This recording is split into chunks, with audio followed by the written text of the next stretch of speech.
स्तोत्रसंहिता अध्याय 121. परमेश्वर तुझा रक्षक आहे. मी आपली दृष्टी पर्वतांकडे लावितो. मला सहाय्य कोठून येईल?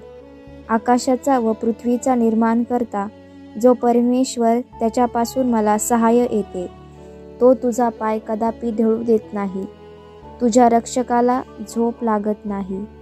पहा, इस्रायलाच्या रक्षकाला झोप लागत नाही व तो डुलकीही घेत नाही. परमेश्वर तुझा रक्षक आहे. परमेश्वर तुझ्या उजव्या हाताला तुला सावली आहे. दिवसा सूर्याची व रात्री चंद्राची तुला बाधा होणार नाही. परमेश्वर सर्व अनिष्टांपासून तुझे रक्षण करेल. तुझ्या जीवाचे रक्षण करेल. परमेश्वर तुझे येणे जाणे येथून पुढे सर्व काळ सुरक्षित करेल. आमेन.